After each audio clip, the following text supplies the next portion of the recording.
حي على الفلاح. Allah knows what response to send when. And He's the best of those who respond. And even though you don't think Allah has responded, Allah has. And Allah has responded with the answer that is better for you. Not the answer that you want, the answer that you need. What you want is immature. What you need, Allah knows. So He responds immediately whether you see it or not. وَنَجَّيْنَاهُ وَأَهْلَهُ مِنَ الْكَرْبِ الْعَظِيمِ. And we rescued him and his family from the great disturbance. A disturbance that brings about distress and sadness and fears called karb. وَجَعَلْنَا ذُرِّيَّتَهُ هُمُ الْبَاقِينَ. And we made his offspring, them the only ones. This is hasr because of whom? The ones that remain. In other words, even though other people were boarded onto the ship, and other believers survived too, what we're learning here from Allah Azza wa Jal is that their generations didn't survive. The only generations that survived were the sons of Nuh alayhi salam that were believers that came with him. One of them we know about that didn't come on board. Or perhaps he got married again, and he started another family because humanity started over again. And then Sam, Ham and Yafis, the three sons that we know about. Sam and Ham and Yafis, and from their lineage, all of humanity comes. Ibrahim alayhi salam is from the lineage of Sam.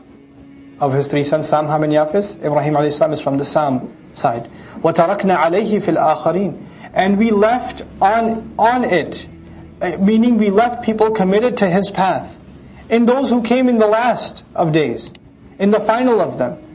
ثُمَّ أَغْرَقْنَا الْآخَرِينَ. Then after we rescued him, then we drowned all the others left.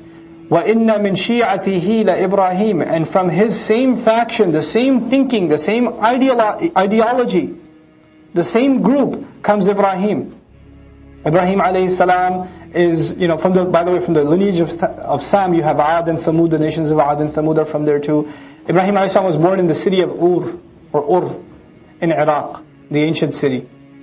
You have to come to Allah biqalbin salim, with a sound, healthy, good heart. And what does a sound heart mean? The same thing Allah described in Surah Fatir, فِطْرَةَ اللَّهِ الَّتِي فَطَرَ النَّاسَ عَلَيْهَا. The molding, the carving of Allah, the nature, the good nature He created in you, that He poured into you when you were like 120 days in the womb of your mother. That nature, if you can maintain that goodness inside of you, then revelation will make sense to you, you'll make the right conclusions. وَاللَّهُ خَلَقَكُمْ وَمَا تَعْمَلُونَ. And Allah created you and everything that you do. This is a very interesting statement by Ibrahim alayhi salam. Allah created you and everything that you do. Here it could mean Allah created you and everything that you make. Because what you do is you make idols. Allah created your idols too. But some have taken this at a philosophical level. Like people like Razi can't help themselves. Rahimahullah is a very philosophical scholar. So he says Allah created us and He also created our actions, results. So He separated our actions from their results. And so this statement implies that you can do whatever you want. You can work out, you can exercise, you can eat right, etc., etc. But your health, which is the result, isn't up to you. That, in the end, is something Allah owns. وَاللَّهُ خَلَقَكُمْ وَمَا تَعْمَلُونَ. So the action may be yours, but the results are a creation of Allah. He stares at the stars and he's disgusted at the fact that, they used to have a festival where they used to go celebrate their worship. And one of the objects of their worship were stars.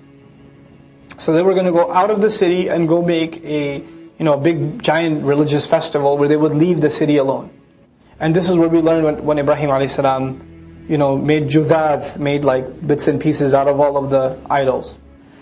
But he looked at the stars, the same stars that they worship, and the same stars that's supposed to guide you to Allah. And he says, فَقَالَ إِنِّي سَقِيمٌ. He said, no, I'm sick. And he wasn't lying, he was sick of the religion. It made him sick to his stomach. I'm disgustingly sick. إِنِّي سَقِيمٌ. So he said, I'm not coming with you guys. His father said, let's go, it's a big festival, let's go. He said, he looked at the stars, and all the stars, I'm not going to go worship them. I'm sick. فَقَالَ إِنِّي سَقِيمٌ. فَتَوَلَّوْا عَنْهُ مُدْبِرِينَ. Then they turned away from him, putting their backs to him. So he's the only one left in the village. فَرَاغَ إِلَىٰ آلِهَتِهِمْ. So he turned towards those gods. He turns his attention to those gods. فَقَالَ. He says to them, أَلَا تَأْكُلُونَ? Hey, you're not eating anything. He sees all this food in front of those idols, because they put food and flowers and milk and all this stuff in front of them, and he goes to the idol face to face. He goes, hey, you're not eating? You're not going to eat? مَا لَكُمْ? What's wrong with you? لَا تَنْطِقُونَ? You can't say anything? You don't talk back? He's expressing his frustration.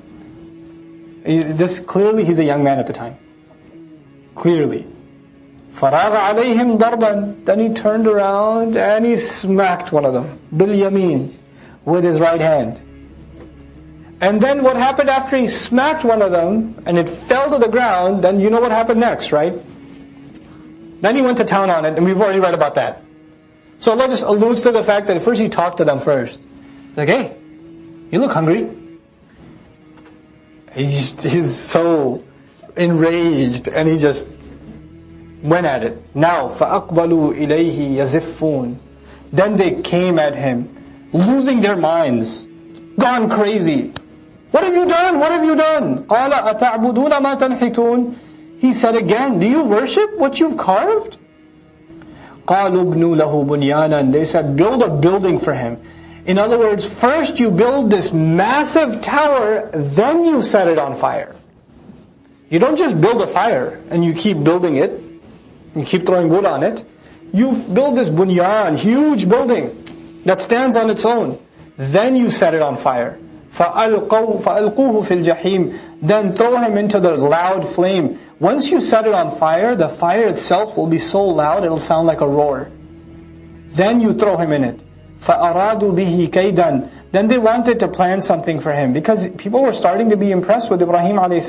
So they wanted to scare this kid straight. So they build this large fire, they grab him, and they're about to chuck him in through the catapult or whatever, or push him into the fire. And they're thinking this kid will come to his senses and say, sorry, okay, I'll promise I'll never do anything like that again. You know? But he doesn't turn back. فَجَعَلْنَاهُمُ الْأَسْفَلِينَ. Then he made them the lowest, which Allah keeps ambiguous from us what He did with them. Allah just tells us He made them the lowest, which means they were humiliated. It could also mean that they sunk, they were killed, we don't know. But we do know that Ibrahim a.s. escaped.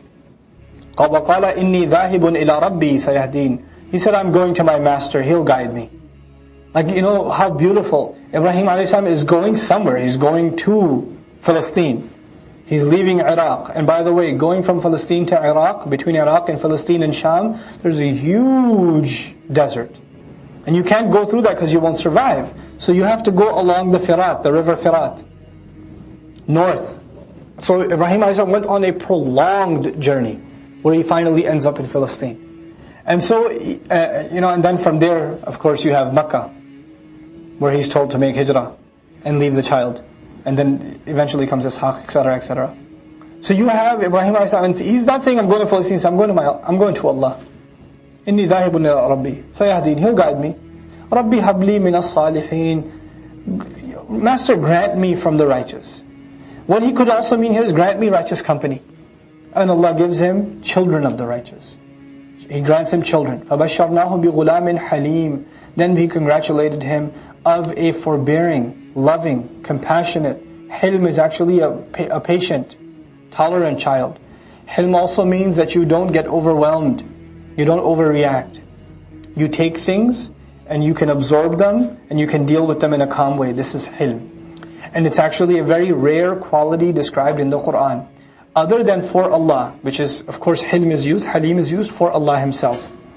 Other than Allah, it's only used for two individuals in the entire Qur'an. It's used for Ibrahim a.s. and it's used for Ismail a.s. And that's it.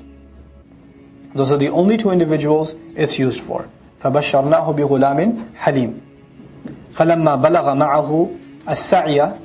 Then when his son reached the age where he could run with him, he could go around and make the efforts with him, he could back him up. قَالَ يَا بُنَيَّ. He said, my son, إِنِّي أَرَى فِي الْمَنَامِ. I keep seeing in a dream, أني أذبحك, that I am slaughtering you. فانظر. Then you observe, think about it. ماذا ترى? What do you think it means? قال. He said, يا أبتي, Dad, I love you so much. يا أبتي, my beloved, respected father. افعل ما تؤمر. Do without thinking what you've been told to. Just do it, Dad. This is hilm. If'al ma tu'mar. The father must have cried when he heard that. Because it's not just the obedience of his child. Now he knows what he has to do. Satajiduni insha'Allahu min as-sabirin. You're going to find me, if Allah wills. I'll do my best. But then the rest is up to Allah. From those who are patient.